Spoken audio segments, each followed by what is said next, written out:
Collier is Professor of Economics and Director for Study of African Economies at Oxford University. In 2008, he was awarded the Order of the British Empire for his services to scholarship on developing economies.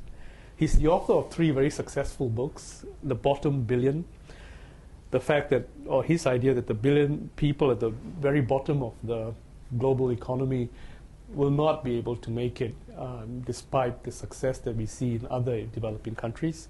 Wars, Guns and Votes, and how democracy operates in dangerous places, and The Plundered Planet, his latest book. Thank you very much for speaking with us today. Thanks for inviting me along.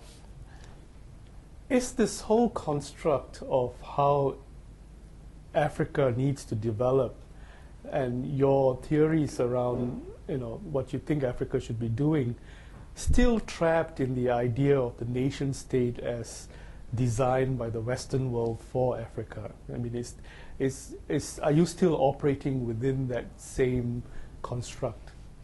Well, Africa's certainly got plenty of nation states. The continent of Africa, which in total has a smaller population by far than India, is 53 sovereign countries. And it's not that I'm trapped in national perspectives, they're trapped in national perspectives. They've done very little to actually pool sovereignty regionally. They've got a lot of regional bodies like the African Union and such like, but they're decorative rather than functional. And so power of decision still rests overwhelmingly at the level of the nation. And within the nation, it rests overwhelmingly with the person of the president. Well, the reason I asked that as the first question is because some of the prescriptions that you seem to be asking is to apply seem to be more of the same in a way. In the role of aid, you say that aid should take on more risks and it should be deeper than what it is today. You prescribe military intervention in some of these states because they can't hold together otherwise, and you think that they should benefit from trade policies when you also suggest that they are not necessarily capable of being competitive in the global economy. So are you prescribing more of the same as it was? No, let me push back straight away. First of all, there's been an enormous debate on aid. It's got far too much attention. Aid is a sideshow. Right? There's theatrically polarized positions between aid being the solution, we've just heard it this last week at the United Nations, aid being the cause of the problem. It's neither. It's marginally beneficial, but it's just not that important. Right? So as the solution to the problem, of course not. But you're prescribing more of it. No, I'm not. I'm saying, on the contrary, I'm saying look to other international instruments beyond aid, that we've massively over-relied upon aid relative to all the other things.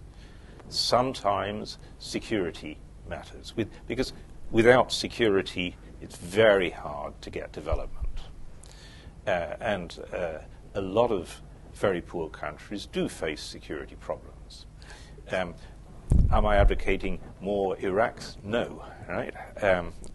Am I advocating that peacekeeping forces should stay in place for longer than historically they've done? Yes. Yes, I think that the post-conflict settings are the big opportunity to press the reset button of history.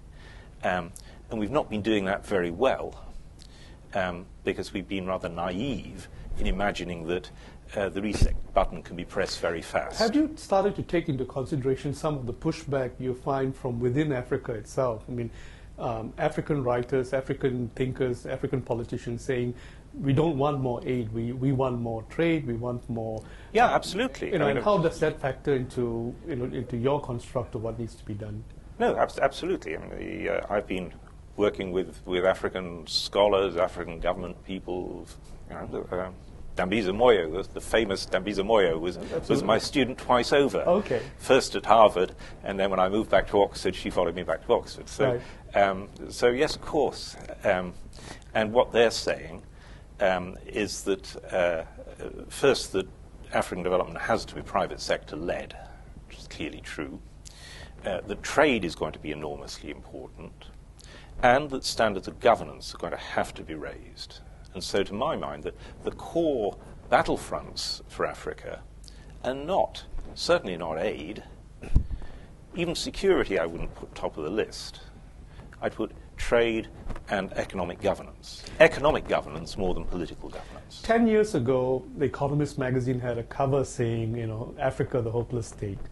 10 years later, just recently, they were praising the potential of Africa to become the next, economic miracle of the world. What's happened in that 10-year period that's made the difference? Asia in Africa has happened, hasn't it? I mean, the spectacular growth of Asia that's pushed up global commodity prices, and Africa's a commodity exporter. But could it also be that several Asian countries have developed economic responses that were not constructed in a Western mold, that have made sense? That combination of benign dictatorship, stability. Yes, I think that's a fair point. That the West tried to impose a model of political change on Africa, which was very much coming out of the fall of the Soviet Union. It was the experience of Eastern Europe, which Europe and America thought could just be globalized, so the instant democracy. And that, I think, was a big mistake. Instant democracies, on the whole, don't work. Eastern Europe was very special. It had a lot of precursors. It had the European Union next door.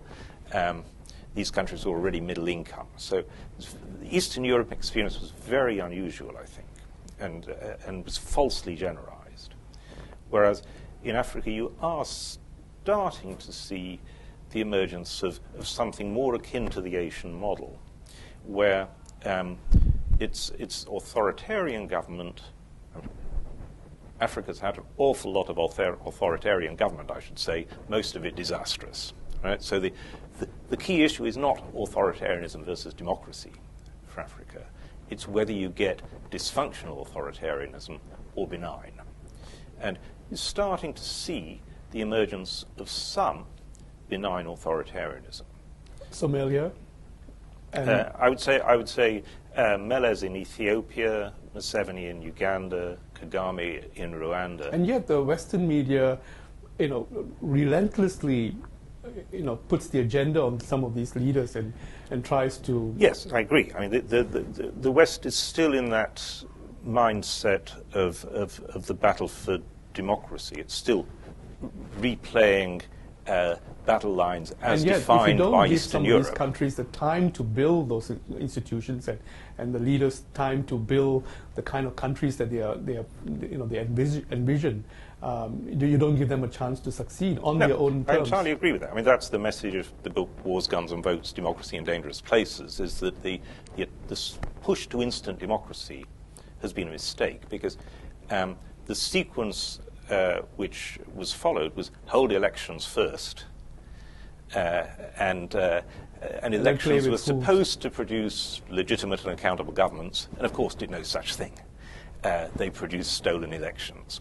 And once you've got stolen elections, it's even harder to build the checks and balances without which a functioning democracy can't work. Checks and balances can't be done instantly. They take ages.